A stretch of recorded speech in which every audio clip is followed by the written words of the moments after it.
સૌથી પહેલા દોસ્તો આપણે વાત કરીએ તો નવરાત્રીમાં મેઘરાજા બનશે વિલન, તો શું કહ્યું આંબાલાલ પટેલે, જાણો. જી હા દોસ્તો, હવામાન નિષ્ણાત આંબાલાલ પટેલે ફરી એકવાર વરસાદને લઈને આગાહી કરી છે. તો તેઓએ જણાવ્યું છે કે નવરાત્રીમાં વરસાદ વરસે તેવી શક્યતાઓ છે. તો રાજ્યના અનેક વિસ્તારોમાં છૂટાછવાયા વરસાદ પણ પડી શકે છે. તો આગામી 3 થી લઈને 5 ઓક્ટોબર દરમિયાન ભારે પવન પણ ફૂંકાઈ શકે છે. તો મધ્ય, દક્ષિણ અને સૌરાષ્ટ્રમાં પણ છૂટાછવાયા વરસાદની આગાહી કરવામાં આવી છે. તો અમદાવાદ અને ગાંધીનગરમાં પણ વરસાદી પડવાની શક્યતા દર્શાવી છે. તો દોસ્તો, બીજા સૌથી મોટા સમાચાર સામે આવ્યા છે. સ્વચ્છતા સાથે સંકળાયેલી કરોડો રૂપિયાની યોજનાનો પ્રારંભ થયો. તો દિલ્હીના વિજ્ઞાન ભવનમાં પીએમ મોદીએ 9,600 કરોડ રૂપિયાથી વધુની સ્વચ્છતા સંબંધિત યોજનાઓ શરૂ કરી છે. તો અહીં સ્વચ્છતા હી સેવા અંતર્ગત કાર્યક્રમ પણ યોજ્યો હતો, જ્યાં પીએમ મોદીએ જણાવ્યું હતું કે આજથી 1000 વર્ષ પછી પણ જ્યારે 21મી સદીના ભારતનો અભ્યાસ કરવામાં આવશે, ત્યાં સ્વચ્છ ભારત અભિયાનને પણ ચોક્કસપણે યાદ કરવામાં આવશે.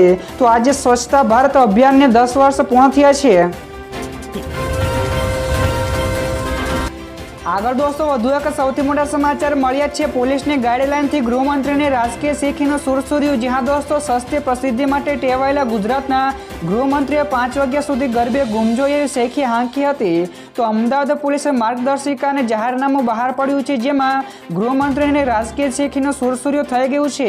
તો આયોજકો અને પૈસા ખર્ચીને ગરબે ઘૂમનારા ખેલૈયાઓ મૂંઝવણમાં મુકાઈ ગયા છે. તો પોલીસે જાહેર કરેલી માર્ગદર્શિકામાં ગરબામાં રાત્રે 12 વાગ્યા સુધી જે લાઉડસ્પીકરની મંજૂરી અપાઈ છે. તો દોસ્તો, બીજા સૌથી અગત્યના સમાચાર સામે આવ્યા છે. સપ્ટેમ્બર માસમાં સરકારને રૂપિયા 1.73 લાખ કરોડની જીએસટી આવક મળી છે. જ્યાં દોસ્તો, સરકારે સપ્ટેમ્બર માસ 2024માં 1.73 લાખ કરોડ રૂપિયાનો જીએસટી ભેગો કર્યો છે. તો ગયા વર્ષે આ જ સમયગાળામાં સરકારને 1.62 લાખ કરોડ રૂપિયાનો જીએસટી મળ્યો હતો. તો આવી સ્થિતિમાં વાર્ષિક ધોરણે જીએસટી કલેક્શનમાં 6.5% વધારો થયો છે. તો ઓગસ્ટ 2024માં સરકારે 1.75 લાખ કરોડ રૂપિયાનો જીએસટી ભેગો કર્યો હતો. તો આવી સ્થિતિમાં માસિક ધોરણે ઘટાડો થયો છે. તો દોસ્તો, બીજા સૌથી મહત્વપૂર્ણ સમાચાર સામે આવ્યા છે. ઈરાને ઇઝરાયલ ઉપર હુમલા કરતા ઇંધણના ભાવમાં થયો વધારો. જી હા દોસ્તો, ઈરાને લગભગ 180 જેટલી મિસાઇલો છોડીને ઇઝરાયલ ઉપર જોરદાર હુમલો કર્યો છે, જેના પછી તણાવ વધુ વધી ગયો છે. તો ઇઝરાયેલી સેનાએ પણ જવાબી હુમલા માટે સંપૂર્ણ રીતે તૈયાર હોવાનો પણ દાવો કર્યો છે. તો બંને દેશોમાં વધતા તણાવની અસરો સૌથી પહેલા ક્રૂડ ઓઇલની કિંમતો ઉપર જોવા મળી રહી છે, અને ક્રૂડ ઓઇલના ભાવમાં એકસાથે 5% જેટલો વધારો થયો છે, જેથી આગામી દિવસોમાં તેની અસર પેટ્રોલ અને ડીઝલના ભાવ ઉપર પણ દેખાઈ શકે છે. ત્યારબાદ આગળ દોસ્તો, વધુ એક મહત્વપૂર્ણ સમાચાર મળ્યા છે. આ કંપની 24,000થી વધુ લોકોને આપશે નોકરી. તો Gujarati solar module manufacturing company Solex Energy તેના ઉત્પાદન ક્ષમતા વધારવા અને સોલાર સેલ મેન્યુફેક્ચરિંગના સેક્ટરમાં પ્રવેશવા માટે 2030 સુધીમાં રૂપિયા 8,000 કરોડનું રોકાણ કરશે. તો જે અંગે કંપનીએ તેના પ્લાન વિશે માહિતી પણ શેર કરીને કહ્યું કે તે 24,000થી વધુ લોકોને નોકરી પણ આપશે. તો આ યોજના હેઠળ તેને મોડ્યુલ ઉત્પાદન ક્ષમતા વર્તમાનમાં 1.5 GW થી વધારીને 2030 સુધીમાં 15 GW કરવાનો લક્ષ્યાંક રાખ્યો છે. તો દોસ્તો, ફટાફટ આ સિવાયના બીજા સમાચારની વાત કરવામાં આવે તો હવાઈ યાત્રા થશે સસ્તી. જી હા દોસ્તો, જો તમે પણ તહેવારોની સિઝનમાં યાત્રા કરવા માટે ફ્લાઇટની ટિકિટ ખરીદવાનું વિચારી રહ્યા છો, તો તમારા માટે મહત્વપૂર્ણ અને સારા સમાચાર છે. તો ખાસ એ છે કે એવિએશન ટર્બાઇન ઇંધણની કિંમતોમાં લગભગ રૂપિયા 6,000 રૂપિયાનો ઘટાડો થયો છે. તો નવા ભાવ ગઈકાલથી જ લાગુ થઈ ગયા છે. તો આવી સ્થિતિમાં ફ્લાઇટ ટિકિટના ભાવમાં પણ ઘટાડો થઈ શકે છે. ત્યારબાદ દોસ્તો, બીજા સમાચારની આગળ વાત કરવામાં આવે તો ગાંધી જયંતિને લઈને ગઈકાલે શિક્ષકોએ પદયાત્રા યોજી હતી. જી હા દોસ્તો, ગઈકાલે ગાંધી જયંતિના દિવસે શિક્ષકો જૂની પેન્શન યોજનાના મુદ્દે રસ્તા ઉપર ઉતર્યા હતા. તો શિક્ષકોએ અમદાવાદ કલેક્ટર કચેરીથી લઈને ગાંધીનગર સત્યાગ્રહ છાવણી સુધીને પદયાત્રા યોજી હતી. તો આ પદયાત્રામાં મોટી સંખ્યામાં શિક્ષકો ઉમટ્યા હતા. તો જૂની પેન્શન યોજના શરૂ કરવા માટે શિક્ષકોએ સૂત્રોચ્ચાર પણ કર્યા હતા. તો શિક્ષકોનું કહેવું છે કે વિધાનસભાની ચૂંટણી હોવાથી સરકારે સમાધાન કરીને લેખિતમાં બાંહેધરી પણ આપી છે. તો 2 વર્ષ વીત્યા છતાં પણ ઠરાવ થયો નથી. તો દોસ્તો બીજા સૌથી મહત્વપૂર્ણ સમાચાર મળ્યા છે સોનું ખરીદનારા લોકો માટે આવ્યા મોટા સમાચાર। તો નવરાત્રી પહેલા એટલે કે ગઈકાલે ભારતમાં સોનાની કિંમતોમાં ઘટાડો થયો છે। તો MCX ઉપર સોનું ₹76,344 પ્રતિ 10 ગ્રામ અને ચાંદી ₹91,390 રૂપિયા પ્રતિ કિલો છે। તો દિલ્હીના બુલિયન માર્કેટમાં સોનાની કિંમતોમાં 10 દિવસ બાદ ₹200 જેટલો ઘટાડો થયો છે અને તે ₹78,100 પ્રતિ 10 ગ્રામ થયો છે। તો સ્થાનિક બજારમાં ચાંદી પણ ₹92,500 પ્રતિ કિલો ઉપર રહી છે। તો કોમેક્સ ઉપર સોનાનો વાયદો औसत દીઠ $2,669 અને ચાંદીનો વાયદો $31.37 પ્રતિ औसते છે।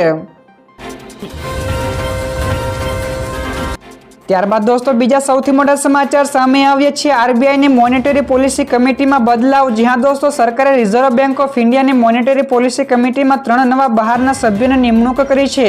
તો જેમાં રામસિંહ, સૌગત ભટ્ટાચાર્ય અને નાગેશ કુમારનો સમાવેશ થાય છે। તો આ સિવાય એમપીસીમાં 6 જેટલા સભ્યો હોય છે, જેમાંથી 3 આરબીઆઈના governor Shaktikanta Das, deputy governor Michael પાત્રા અને એક્ઝિક્યુટિવ ડાયરેક્ટર રાજીવ રજ પણ છે। તો જ્યારે કેન્દ્ર સરકાર દ્વારા 4 વર્ષ બાદ 3 બહારના પણ સભ્યોની નિમણૂક કરવામાં આવી છે।